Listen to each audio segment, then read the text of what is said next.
ஓ முருகா, வெற்றிவேல் முருகா, வேலுண்டு வினையில்லை, மயிலுண்டு பயமில்லை.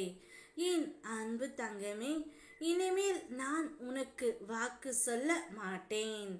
இதுவே நான் உனக்கு தரும் கடைசி வாக்கு. இதையும் நீ கேட்காமல் போனால் நான் பொறுப்பு அல்ல தங்கமே. இந்த உலகத்தில் உன்னை சுற்றி இருக்கும் சக மனிதர்களை பற்றி உனக்கு எப்பொழுதுதான் புரிய போகின்றது?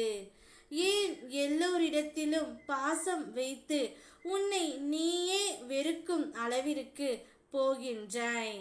மற்றவர்களின் மீது முழுமையான பாசம் வைத்து விடுகின்றாய்.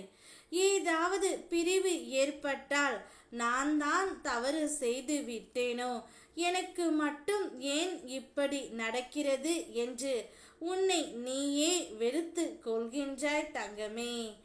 ஏன் சிறு விஷயத்தை கூட பெரியதாக யோசித்து நீ நிம்மதி இல்லாமல் வருந்துகின்றாய்?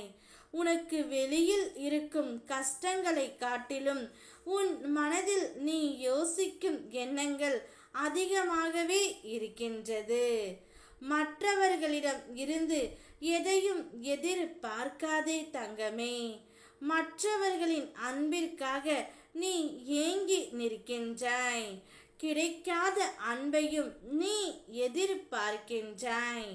உன்னுடைய சுய மரியாதை அந்த இடத்தில் பொதிந்து போவதை உன்னால் உணர முடியவில்லை. யார் உன்னுடன் இருக்கின்றார்களோ இல்லையோ, உன் முருகனப்பா உன்னுடன் இருக்கின்றேன். உன்னுடைய மன குமுறல், உன் அழுகை, இவை அனைத்தும் என்னுடைய காதில் எப்படி விழாமல் இருக்கும்? மனதில் கஷ்டங்கள் சுமந்து கொண்டு ஒவ்வொரு நாளும் இப்படி கடக்கின்றதை பார்த்து என் கண்களில் வேதனை கண்ணீராய் கொட்டுகின்றது தங்கமே. உனக்கு பக்க பலமாய் நான் இருக்கின்றேன். தர்மத்தின்படி தூய வாழ்க்கை வாழ்வதால் தான் இப்படி நான் துயரங்களை சந்திக்கின்றேனா என்று நீ நினைக்கின்றாய். நேர்மையாக வாழும் பொழுது சில இன்னல்கள் உன்னை நெருங்கத்தான் செய்யும். உன்னுள் சில கவலைகளை நீ பிறரிடம் சொல்லாதே. ஏனென்றால் சிலருக்கு எப்பொழுதும் நீ கஷ்டப்பட்டு கொண்டே இருக்க வேண்டும். உனக்கு கேடு நினைப்பவர்கள் உன்னுடைய கவலைகளுக்கு ஆறுதல் தேடுகின்றார்கள்.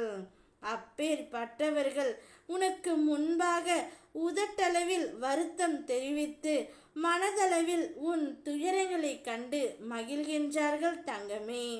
உன்மேல் யார் உண்மையான அன்பும் அக்கறையும் கொண்டவர்கள் என்பதை நீ முதலில் புரிந்து கொள்ள வேண்டும். நிச்சயம் இனி உன்னை சுற்றி நல்ல உறவுகள் மட்டுமே இருப்பார்கள்.